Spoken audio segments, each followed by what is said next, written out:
You have found Authentic Business Adventures, a business program that brings you the struggle stories and triumphant successes of business owners across the land. Audio episodes of the podcast can be downloaded at the podcast link found at drawincustomers.com.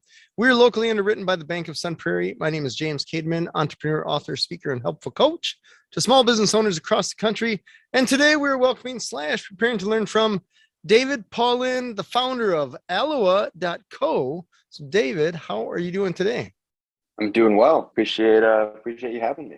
Yeah, I'm excited to have you on the show. How about for starters, you just tell the audience what is Aloa.co?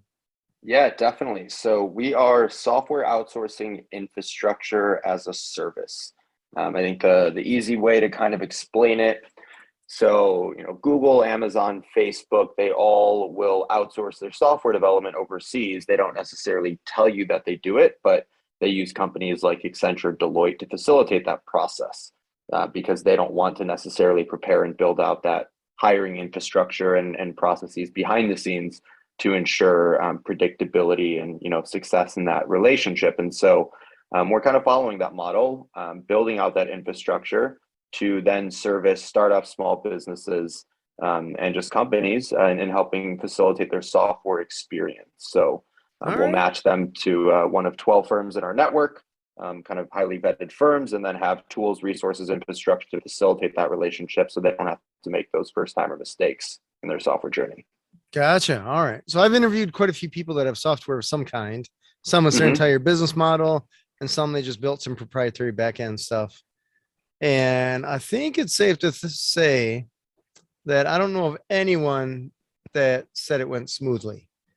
So it seems to be one of those things like I know what I want, but I don't necessarily know personally how to build it. So I got to find someone to, and whether they hire someone or outsource it, it always seems to be just either disconnect or grows in expenses or whatever. So can you talk about that a little bit? Definitely. So that's actually pretty much why we got into this space. So we actually started Aloa while we were in college, and we were just kind of building out apps, doing student tech consulting, and we were looking to expand our development team. And so we worked with a team overseas and had a really good relationship. And so we said, wow, that's wonderful. Let's keep doing this. And so we then did it once more after that and had a horrible experience, one of those horror stories. So then we said, okay, let's give it another shot. Did it again, had another horror story. And then we started talking to people, and every single person we spoke to said, software is horrible. Outsourcing is the worst. It's a terrible industry. Don't do it. You're going to get screwed over. You're going to lose money, etc. And to us, that was like a really exciting prompt. And that was kind of the light bulb that went off. Software is one of the most remote industries in the world. Yet for some reason, it consistently has one of the worst reputations, software outsourcing specifically. And so that's really why we got obsessed with this space, really trying to figure out how to create a world where anyone can innovate freely, where anyone, startups, small businesses, larger Series A, B companies, whether you're technical or not, everyone has the same opportunities and landscape to develop software and have a successful experience so they can keep focusing on their business. Let us take care of kind of the rest behind the scenes to facilitate that relationship. All right. That's cool. I can tell you from my experience, I have a flower ordering website. It's just kind of hanging out there.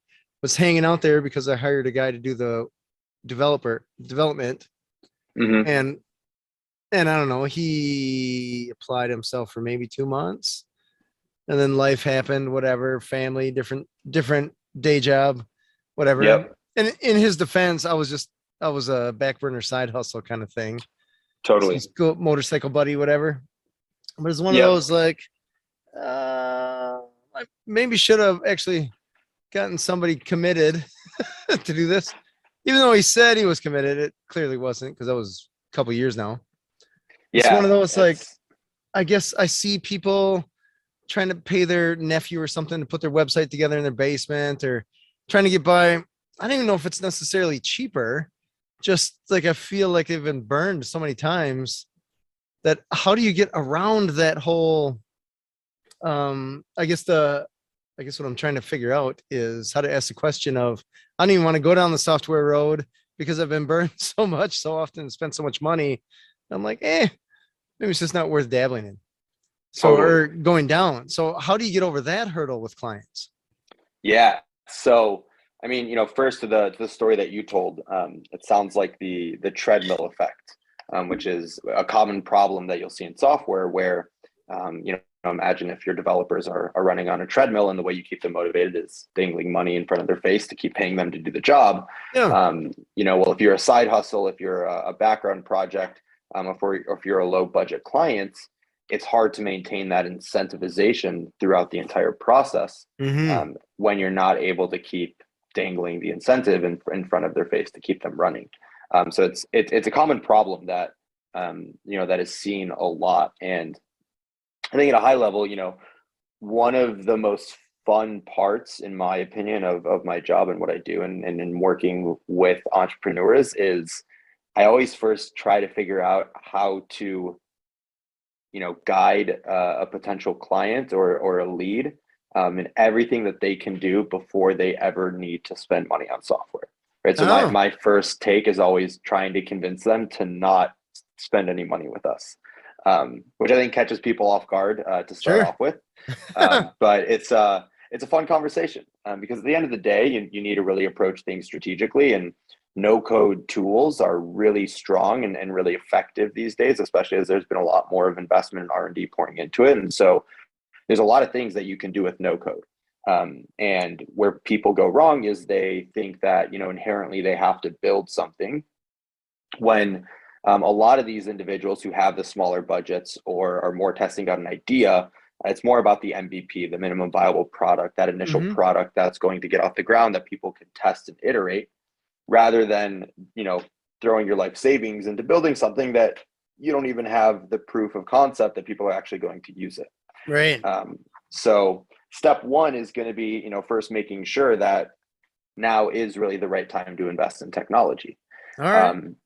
But step two is then, okay, let's say they say, great, no, totally makes sense, but we've done our research, we need to build this out, here's the data. Wonderful. That's really where our services will come in, kind of the way that we've structured things. When you look at any type of working relationship, it can really be broken down into two buckets. It's who you work with and how you work with them. All right. The who you work with, that's an easier one to solve, right? It's finding individuals to work with, and there's a lot of services out there that support that landscape. The issue, though, is that with software, a lot of people will only look for a developer, right? They'll say, I need someone who knows how to code in Node.js, and they'll look for someone who knows how to code in Node.js. The problem with that is, let's take architecture, like building houses as the analogy.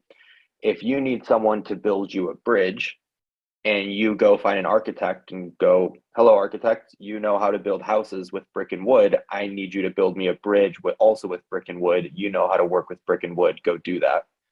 Well, sure, they can figure it out, but they're used to building houses, not bridges. And so Mm-hmm. they're probably going to make a lot of mistakes, even though they have vast experience in working with brick and wood. And so the same principle holds true. So, the first thing we'll do is someone from Aloa is really going to get to know that startup almost as a consultancy. Who are you? Why is now the time to invest in technology? What are you looking to build? Then we have vetted through thousands of firms, and we've only accepted 12 to be within the network. So then we're going to match you to the right firm. And the reason we'll have you work with a firm and not a freelancer is that we found that firms tend to be more relationship focused. It's less about the individual contract. It's more about trying to build a long-term relationship because they have the bandwidth, they have the ability to make those relationship investments. And throughout that relationship, we're basically just going to be there to provide you the tools, the infrastructure, the resources to facilitate that. So project management tool built specifically for outsourcing software, payment tools, so you don't have to deal with international exchange rates or anything like that, as well as kind of auditing your project throughout behind the scenes based off of your own custom development strategies. So really kind of giving the startup founder the transparency and insight to make educated decisions, to actually have a grasp of what's going on, while educating them along the way. That way they as an individual can be making these proper decisions, and they don't have to feel like it's in some type of black box, and can have some educated opinions on what's actually happening. Got it.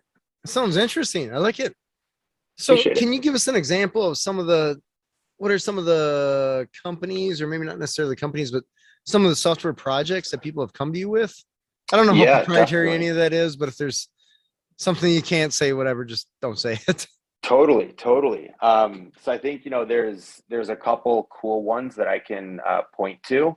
One is this company called Video Bomb. They're an augmented reality marketing tech startup, All right. and they essentially their proprietary tools are an augmented reality platform where they'll work with brands. So Berkshire Hathaway is a brand that they work with, and let's say you go and you're walking around your neighborhood and you see a house for sale and you see the Berkshire sign. You can pull out their application and you can scan the sign, and the sign will become an augmented reality tour of their home. So then you can kind of have a Oh, home tour without actually having to go inside the house itself. So that's a pretty cool product. Another one that's also active and relevant is a new company called bracketology.tv. Think of it as like fantasy sports, but for reality TV. And oh wow. so kind of building out that whole application framework and all the tech on that side. So, if you're a fan of The Bachelor, The Bachelorette, Big Brother, you can essentially play like fantasy sports or like a March Oh, Madness type, bracket tournament and play along with these shows. And so it's essentially kind of trying to build out that like ESPN of reality TV. So those are kind of two clients that come to mind that are working on some pretty cool and exciting stuff.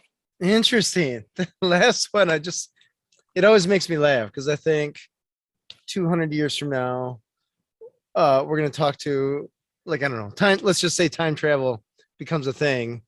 And we talk to people even 200 years ago, and we're like, hey, great grandma, check this out. We got this internet thing. It's super awesome. If you want to know anything at any time, this is what you can do. And she'll be like, that's awesome. What did you look up? Be like, I built a bracket for The Bachelor. Yep. It's kind of funny, but man, people are into that. So People are power to super into them. it. Yeah, Power to them. absolutely. So it's so interesting to me. The software just as a whole is so interesting because I look at something like QuickBooks and I'm like, Hmm. so many people hate this, but they seem to dominate the market pretty well, even though they have some competition that's coming up still after decades.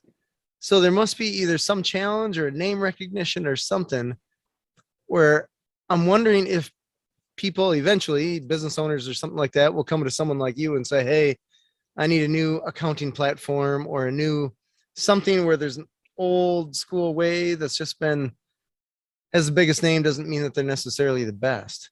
Yep, totally. It's funny that you mentioned that. I feel like it's a common pain point that I hear a lot of small businesses and companies talking about how much they hate the current invoicing providers and different tools like that. I think one reason why someone like QuickBooks is still really successful is just because of the breadth of resources that are available on this one Mm-hmm. platform. So you pay for your one license, and you have all these different um, all these different activities that are now open to you. And when you look at the invoicing facet of QuickBooks itself, the invoicing is really only a tiny sliver of their business model. Mm-hmm. And Mm-hmm. so they don't necessarily focus on innovation on that because, well, it's just a sliver. If you're already using their tools, you're likely going to use their invoicing as well, just Right. because it's Yeah. it's the ease of use. But with us, so Aloa Pay is our payment platform. That's actually why we built it. Was to solve our own pain points. We actually hated using QuickBooks. All It right. was tough to get people to fill out the invoices. They were taking a while. It didn't feel easy to use, just having to email it out and fill out that information. And so we built out our own payment platform that's meant as like a B2B kind of invoicing tool that kind of combines the one-click pay of Amazon one-click checkout Mm-hmm. um, with kind of more of an updated look and feel to make it a little bit easier. And that's kind of what we've transitioned to. And now kind of all of our clients pay us through that. So one, they don't have to deal with international exchange rates, foreign transaction fees, stuff like that. We handle that on our side.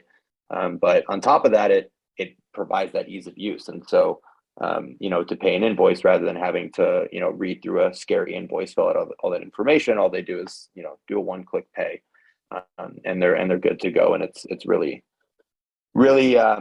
advanced our accounts receivables. It's decreased our collection times. It's decreased, the amount of fees we're paying. And so that's actually a little inside secret. We've got a wait list of B2B companies that will soon be using Aloa Pay. Nice. That will be coming in a few months. All right. That's super impressive. Yeah. Appreciate it. One of the things that I want to ask you about was as far as quoting or paying for something like this. Let's just take the bracket thing with the bachelor, whatever. I imagine that a software engineer would have a ballpark idea of hours, but software engineers make some healthy money. So if they're off by a few hours, all of a sudden you're talking thousands of dollars. Yep. So how do you quote out something like that? Totally. So there's really two ways that you can approach a software project. The first is going to be on a fixed cost basis. So think of more of like a project base. The second is going to be more on like a staffing model. So if you're going to be project based, to start off that project, we're going to outline the scope of work. We're going to run through that with the development team that we paired you up with. And then they're going to estimate the total number of hours. And then that's going to be the fixed cost that you're going to pay. So, if it ends up taking a developer 4 hours to do something that they initially estimated 2 hours to do it, well, you're only going to pay for the 2 hours because that was the initial estimation. All right. However, let's say you want to make a change to the scope of work. You want to add a certain feature. You want to change a certain color. Any of those changes that you're making are going to be additional requests, right? Those are going to be scope changes that you're then going to have to pay for.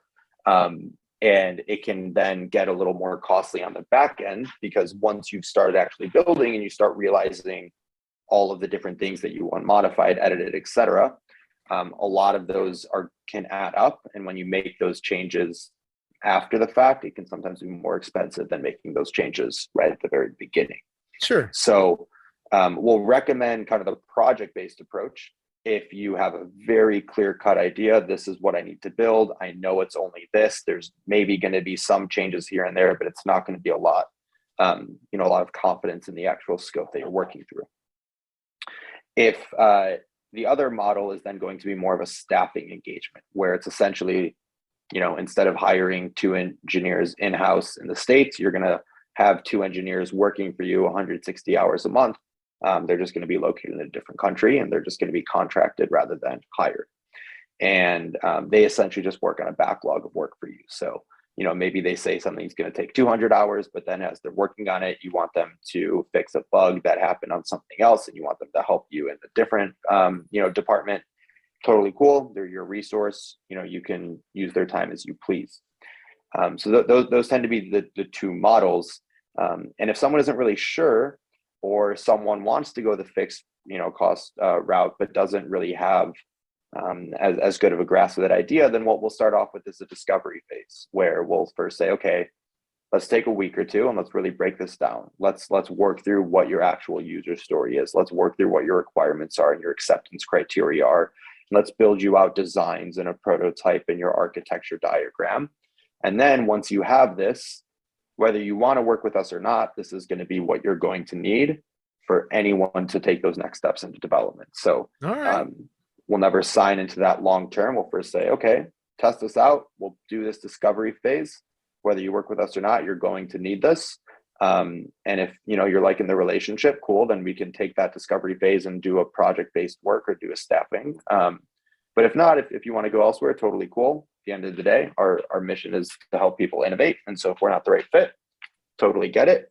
But it's at least going to give you the assets that you need to have a successful next step in any direction that you do choose to go. Gotcha. That makes sense. So they can dip their toes a little bit, just get comfortable, feel what they need. It seems like there's a lot of similarities, oddly enough, with construction or commercial construction.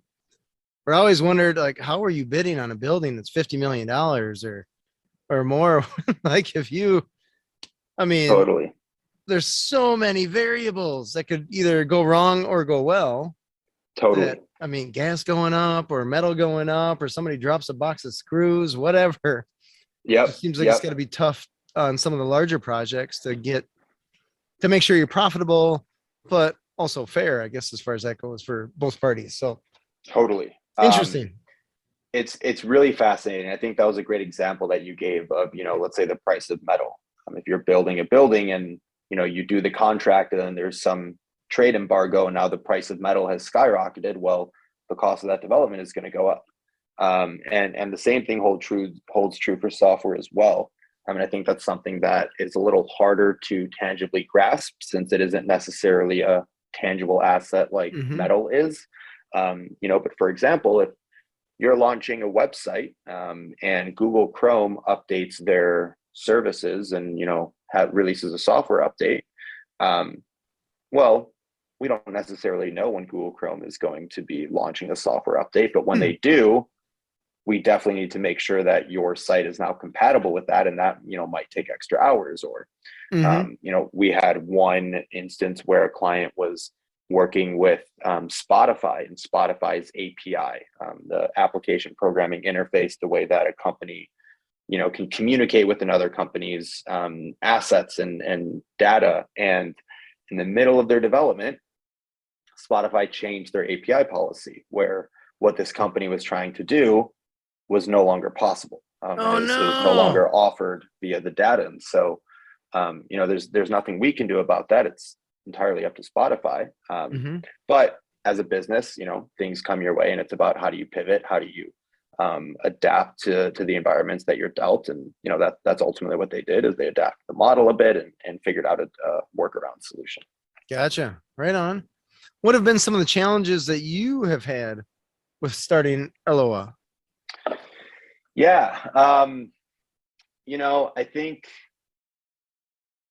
it's been a lot of work, but that's the fun part, right? As long as you're passionate about what you're doing and you feel ownership in what you're doing, you actually believe in the mission, the work isn't as much the tough part. I think for me, some of the bigger challenges, we started Aloa while we were in college, and this is what I jumped into full time after graduating as well. And so I think starting off, there was some of the initial challenges were more on the just emotional side of starting a business, right? I'm in a different position than most of my friends are, rather than being at a corporate position. The stresses and anxieties that I'm dealing with are different than the people around my age are tend to be dealing with.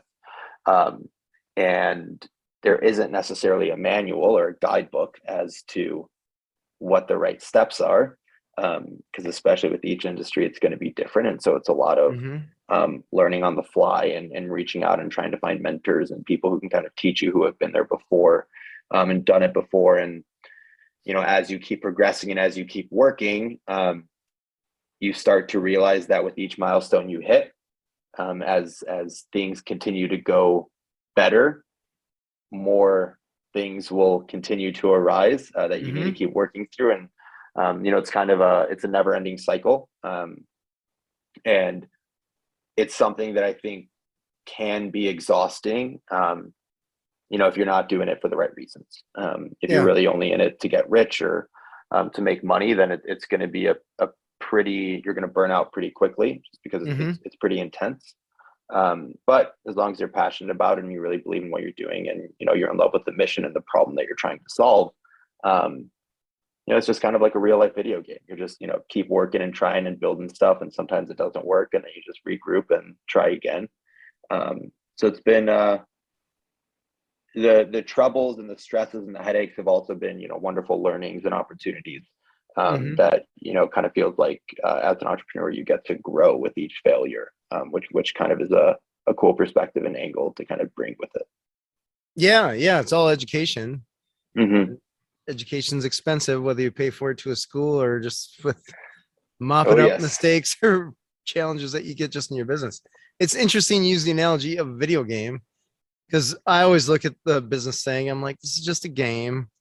and every game has got rules. So there's rules of the game and all this kind of stuff. And I try to tell that to my employees as well with my call answering service. And it's interesting because as we've grown, we've learned, we're like, oh, I still fall into this trap. We're like, oh, as soon as we do this, we'll be home free. I'm like, you're never home free. Nope. Because there's always going to be another problem around the corner. It may be a higher quality problem or something. Just you're going to get educated. Just Totally. And it's constant. And I have to remind myself that and be like, the problems are kind of fun, or at least after you've mastered them, then they're fun. Maybe at the they're time good problems to have. Yeah. Yeah, but I keep thinking, man, after we get a couple new employees all up to speed, we'll be golden. Nah, that's not how it works. It's once you hit that milestone, then it just opens the door to all these other growth pains that you didn't even realize you could have. Yeah, it's interesting. I still fall into that trap. Yep. And me too. Yeah, but I guess that's part of growing. So it's a game, right? Totally. If we knew if it was easy, it would kind of be like Candyland. Everyone would do it. Any fun? Yeah, everyone would do it. No, it's totally as in my head, I always kind of compare it to I feel like I'm just playing Roller Coaster Tycoon, back as, a kid on a PC, and, right. You try to build the roller coaster amusement park, and then it goes out of business, and you look back and you're like, okay, I did this and this wrong. I'm going to now try again. And what to do right this time. And it's a never ending process. But one of my favorite lines of, just startups is fail fast, fail frequent. Just keep going, just keep trying. And if something looks good, give it a shot. And set yourself up to fail. Don't try to protect your ego. Don't try to protect your idea. Really put yourself out there and give everything a full effort and take feedback authentically. And if it fails in, a few days, that's wonderful. You just got some really beautiful learnings in 3 days. And now you know how to approach it a little bit better. And you didn't waste too much time and resources on the failure itself. And it's a never ending process, but it's a fun one. Yeah. True story there. Tell me, where did the name come from? So great question. It started, so my co-founder, Christian, he's a lot of the brains behind what we're doing. And he was in Hawaii with his cousin, and his cousin kept butchering the word aloha. And so Christian said, as a joke, he said, you know what, I'm gonna name my company right now Aloa. Just so one day when we make it big, everyone will know you don't know how to pronounce words. And so it kind of started off as like a little joke. I think this was back in 2015, when Christian and us and, some other co-founders and other people join in and leaving the team, just kind of building out apps as just student fun projects, passion projects. And then in 2018, we pivoted to the model that we have today after stumbling upon this pain point of outsourcing and realizing how many other people had the same issue. And we started exploring changing the name, but with every conversation we had, everyone said, it's a great story, you got to keep it. And so we kept the name, and we're riding with it. And now we've got a little Hawaii theme to it. Nice. Well, that doesn't hurt, right? Doesn't hurt at all. So tell me about the partnerships or the group, I guess, that you have as far as founders, and how that has worked from anytime you got more than one person in a group, you're gonna have people that different opinions and totally ways that they want things to be done. And just tell me how that has worked. Yeah. I feel super fortunate. So we are a 5-person founding team. Holy cow. Yep. We're all equal partners. All right. And it actually works really, really well. And I think the main reason why it functions so well is that no one on our team really has an ego, and everyone's really passionate about what we're actually doing. And so when there aren't any competing egos, no one comes off as they're above any type of work. No one comes off as any type of ownership.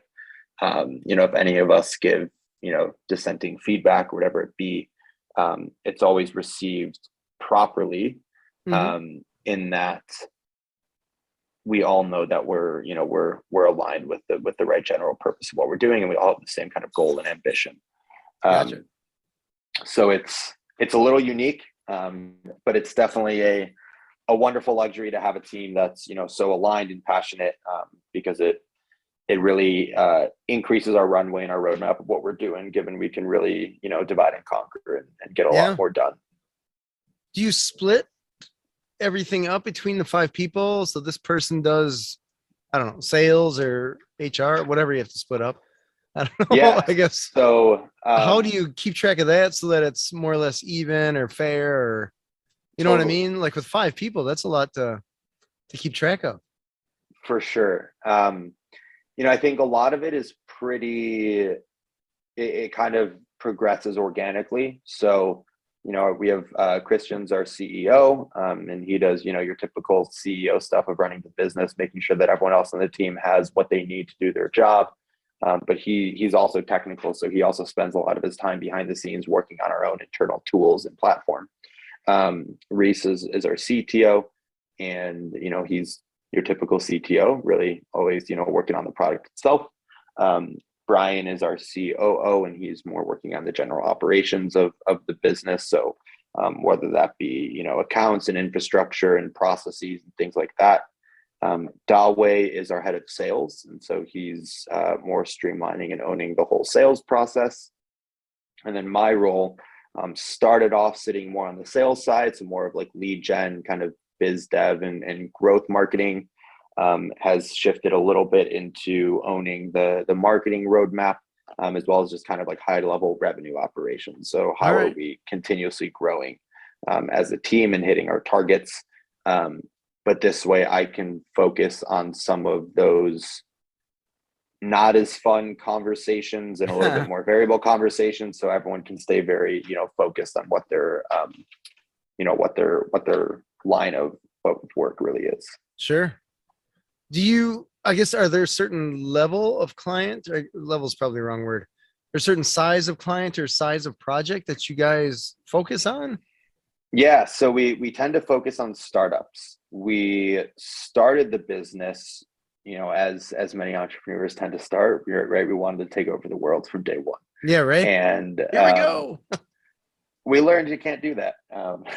But it's a process. So, we talked with our mentors, and we said, we're going to help anyone build software. Our mentors said, niche down, too broad. And we said, okay, we're going to do solo entrepreneurs. It said niche down. We're like, okay, we're going to do solo bootstrapped startups. We're like, niche down. We're like, okay, we're going to do solo bootstrapped, early stage startups. They said, you're almost there, niche down further. We said, okay, we're going to do solo bootstrapped early stage non-technical founders.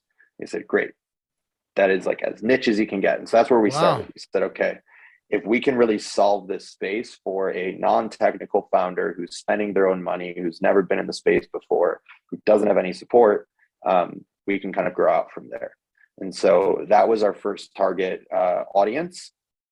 And then from there, we kind of have grown. And now, over the past 4.5 years or so, we've worked with over 250 different startups across 40 plus industries, everywhere from those early stage bootstrap non-technical founders all the way to a series B, C, startups that are more hiring, 5, 10 resources as kind of staff supplementation. All right. So this is, targeting that niche is pretty cool. But I also wonder, when it's that small of a business, they probably don't have a ton of cash to throw your way. So they trying to throw ownership percentages or something like that your direction?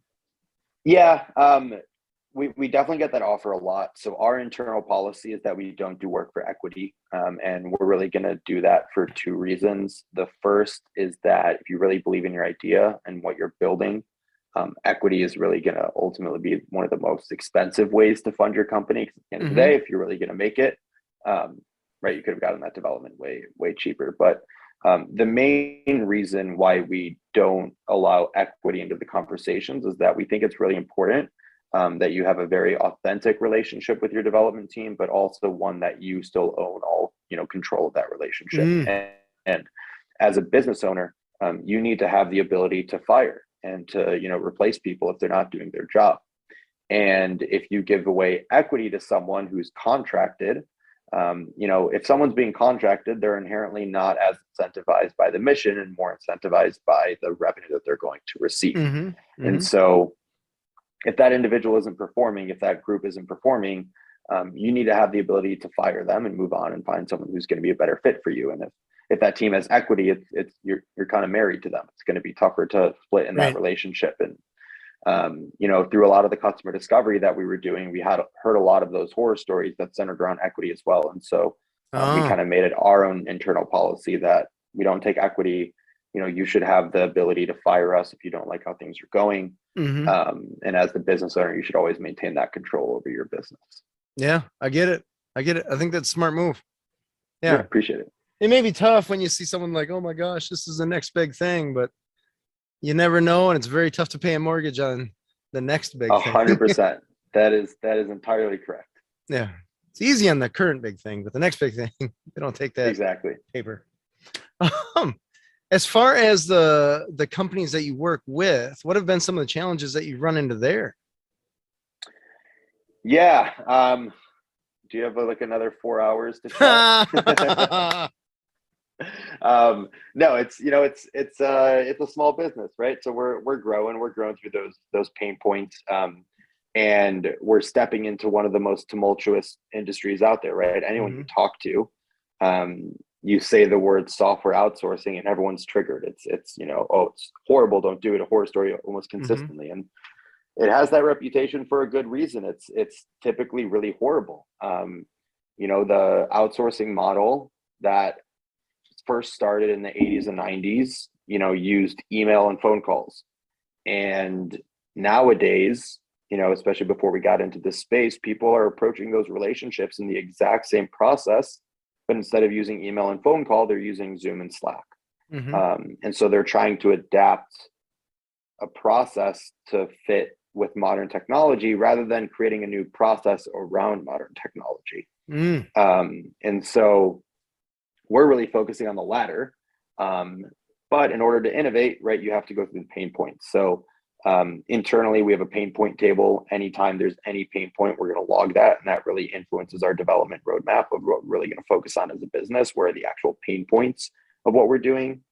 And because it's such a new approach to the software outsourcing relationship and the way that we're approaching it, there have been a lot of pain points and a lot of frustrations and headaches.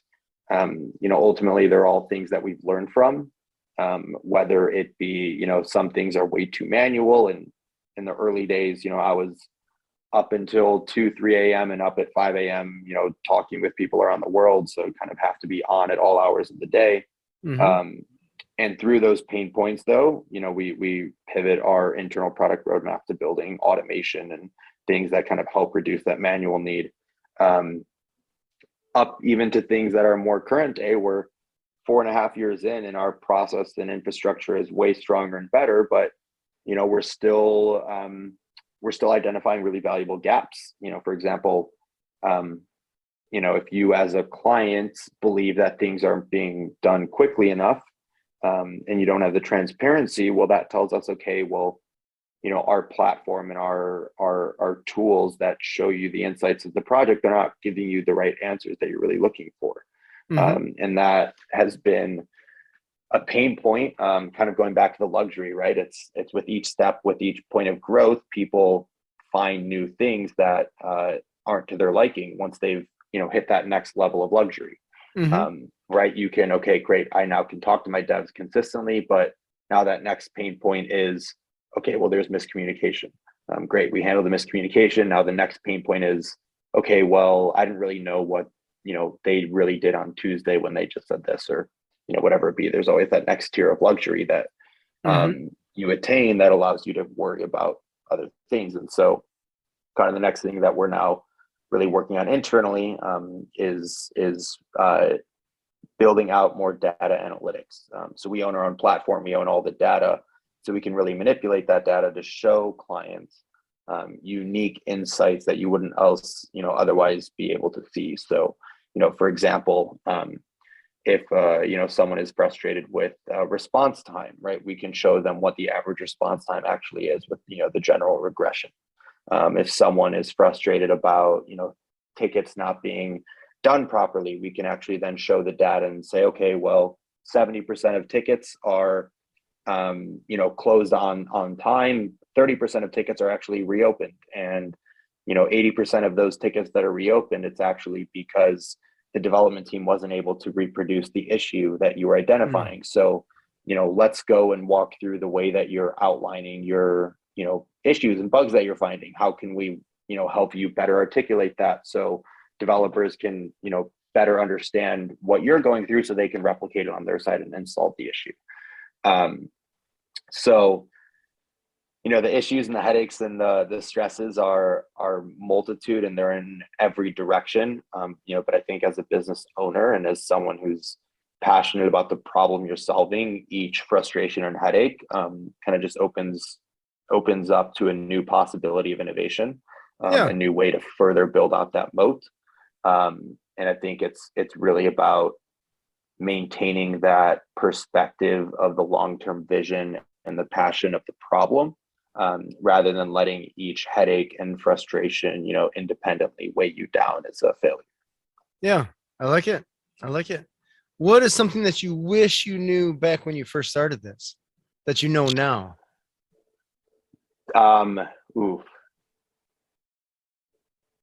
Okay, I think if there's one thing that I would say, and I feel like this is something that I'll tell a lot of people, you need to network from day one, and you need to be vulnerable. I think, in myself included, people have a lot of pride, and especially when you're doing something that you're now dedicating your life to, that of course, a lot of pride comes with that territory.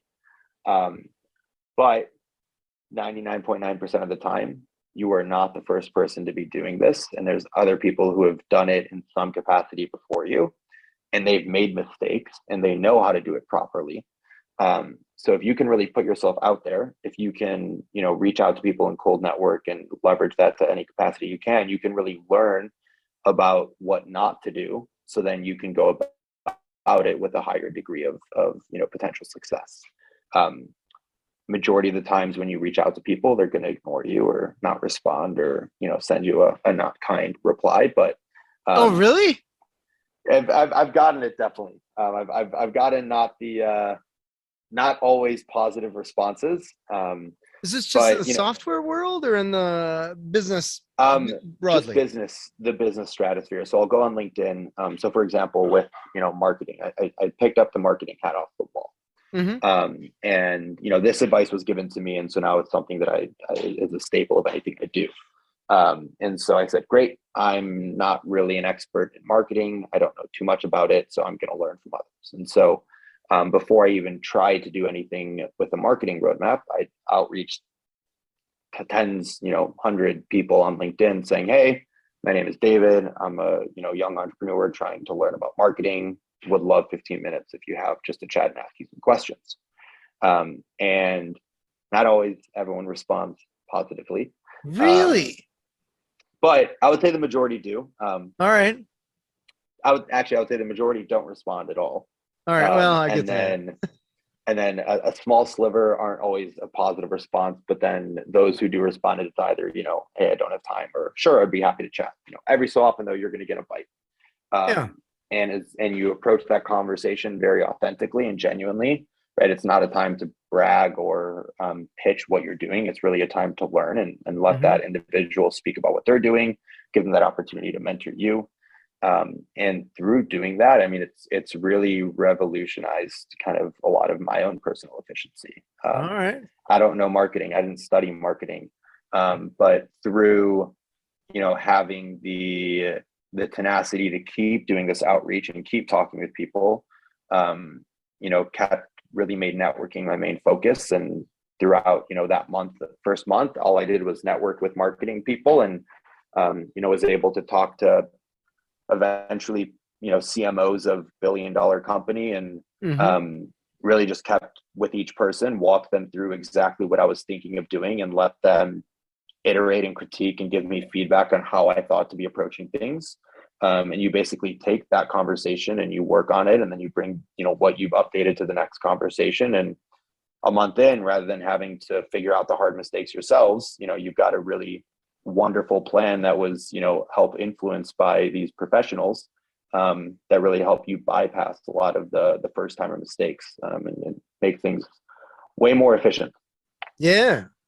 Yeah. When I'm teaching my business planning classes, I'll tell people just find someone doing what you're doing and take them out for coffee. And I always tell them if they say no or they don't respond, that probably means they're not making money and they don't want to tell you. Yes. So Yep. I don't know when you're talking to someone that's got an actual job as CMO or something like that, and they've been there 15 years or something. Maybe they just don't care. Yeah. But I don't find many people that aren't willing to at least chat, and usually they got nothing to hide, and only like what they're going to tell you in 15 minutes isn't a lifetime, but it'll be a huge nugget for you. And it's just another day in passing for them.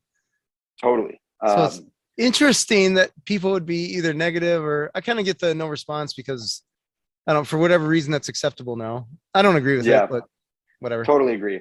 At the end of the day, just respond, be pleasant. But I think, maybe it's because with LinkedIn, it's becoming such a marketing channel that people think they're getting sold to, or that is kind fair. Of what you're like, that's fair. Initial outreach to then sell them something. Yeah. Let me learn about your business and try to sell you life insurance, right? Exactly. But yeah, if you can swallow your pride and admit that, you really don't know what you're doing and that other people know more than you, and take the time to learn and listen. Mm-hmm. It's just wonderful learnings that really expedite your journey. Yeah, that is cool.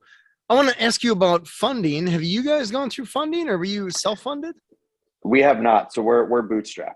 Okay. So we've just kind of been putting in our own time and effort. It's also the beauty of having a bigger founding team. Multiple individuals on the team are technical, so they cover the technical side of things. Some of us being non-technical, we're then more on the sales and biz dev side of things. Mm-hmm. So, two of us jumped into this full-time after graduation. We're working on it while students, then jumped into full-time, while some of the other team members, were at corporate jobs, and then, jumped into this full-time after, once we were in a position where it made sense to mm-hmm. finance their salaries internally in-house.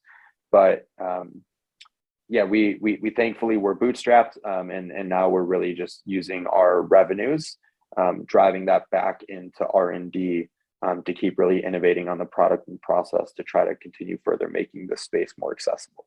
Nice. That is super cool. So where do you think you'll be in, let's call it, you've been around 4.5 years, or Aloa? Yep. It's been around 4.5 years. So let's just say in another 4 years, where do you expect to be, or where would you like to be? Oh, we've got ambition. That's for sure. All right. In my opinion, something that really validates what we're doing and the way we're approaching things is that each of the independent tools, and resources that we're building out, are each gaining traction as independent products. Nice. Which has been really, really nice. So like our project management tool, we've gotten, interest from different agencies, like development agencies, or even different clients saying, hey, I want to use this, as my own project management tool for my clients. Mm-hmm. Payment platform, getting B2B companies saying, hey, I want to use this to do my own invoicing. This analytics stuff, as well as we're kind of MVPing it right now, but starting to get other bigger size companies saying, if you could give me this type of analytics for my own tools that I'm using, like I would totally pay for that. All right. Well, that's cool. And so, so it's been really exciting. It's been a lot of fun. It keeps the days interesting for sure. So I think, in another 4.5 years, let's say, hopefully we're in a position where we've really scaled out some of these other products, and, the innovations that these products are leading us to are really facilitating our process and our core business, helping tons more clients, and helping people innovate, and, really decreasing the friction that we're seeing. Yeah, I like it. I love it. It's interesting. It sounds like you are having some of the similar some of the similar feedback that I had have when I am selling the call answering business. Hmm. Is people always put up this brick wall where even though maybe in the back of their mind they're like, I could probably use that. In the front of their mind, they're like, let me throw some curveballs at you to tell you why this won't work. Yep. And I feel like, is that fear? Is that misunderstanding? Or maybe they are literally just trying to break it as devil's advocate so that they know, well, if I can't break it as devil's advocate, then I become a client kind of thing. It's Yeah. interesting because I thought when I started my call answering thing, like this is easy layup. Small businesses all have this problem. So I'll just run out there and money will just fall in buckets and we'll just be helping businesses grow left and right. And Yep. instead Yep. I got, what happens if 5 million calls come in at the same time? What do you do then? These just off the wall Totally. curveballs. Like, whoa, is that the first thing that you thought of? Really?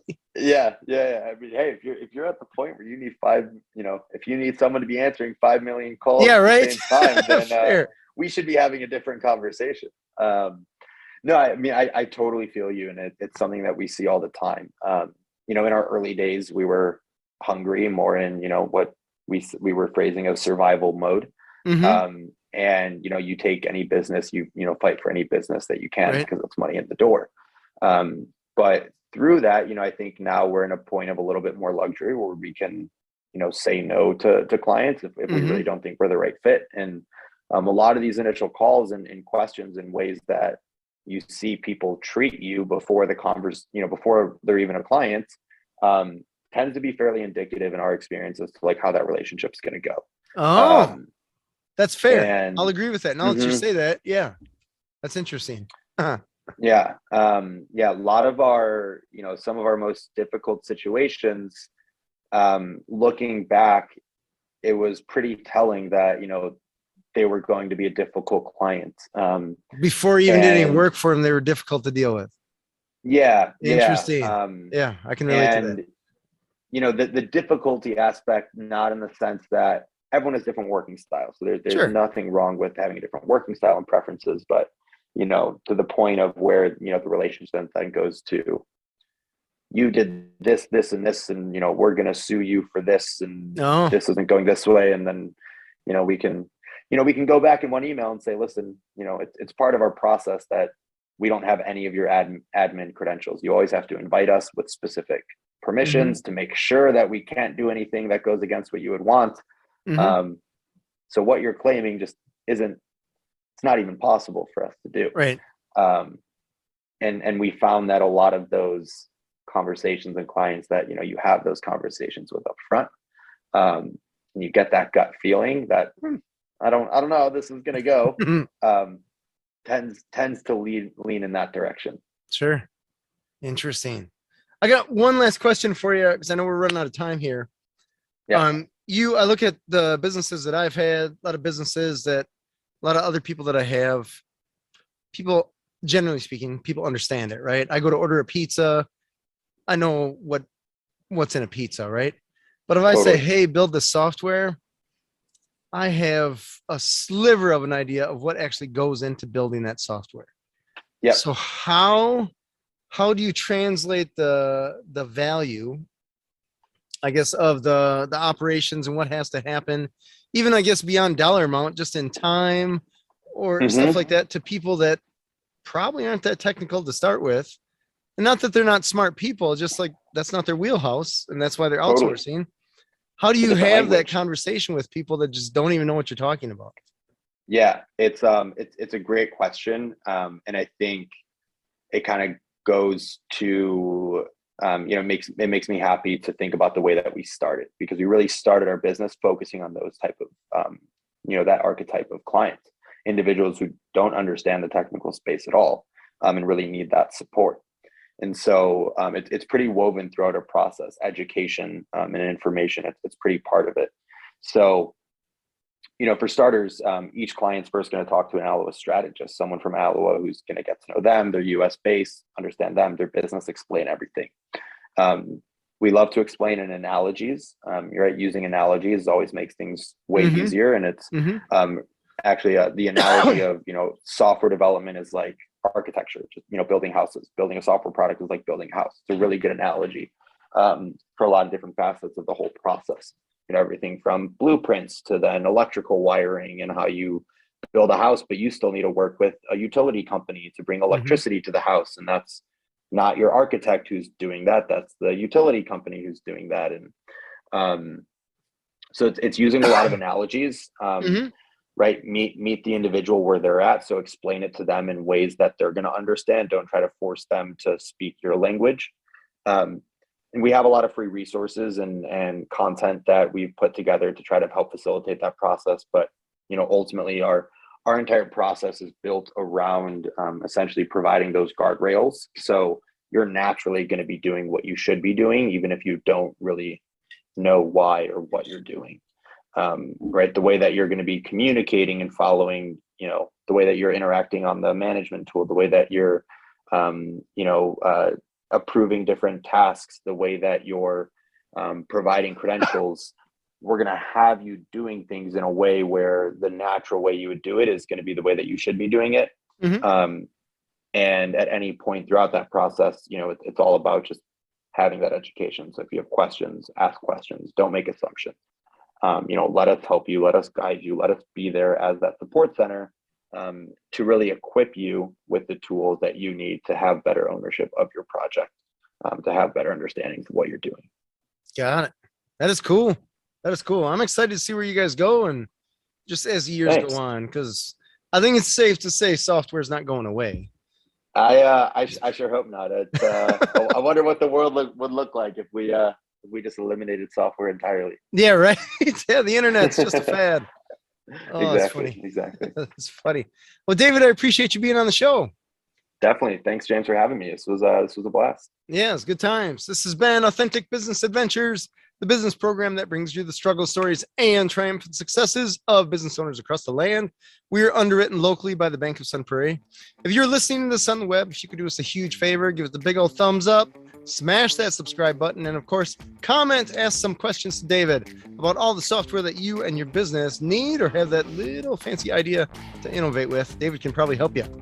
My name is James Kademan, and Authentic Business Adventures is brought to you by Calls on Call, offering call answering and receptionist services for service businesses across the country on the web at callsoncall.com. As well as Draw In Customers Business Coaching, offering business coaching services for entrepreneurs looking for growth on the web at drawincustomers.com. And of course, the Bold Business Book, a book for the entrepreneur and all of us, available wherever fine books are sold. We'd like to thank you, our wonderful listeners, as well as our guest, David Pawlan, the founder or co-founder, I should say, of Aloa.co. David, what is the best way for people to reach out to you? Definitely. Appreciate the ask. Anyone can shoot me an email, david@aloa.co, ALOA.co. You can also reach out to us on our website, aloa.co. Easy enough. Cool. I appreciate it, David. Definitely. Thank you, James. Yeah. Past episodes can be found morning, noon, and night. The podcast link found at drawincustomers.com. Thank you for listening. We will see you next week. I want you to stay awesome. And if you do nothing else, enjoy your business.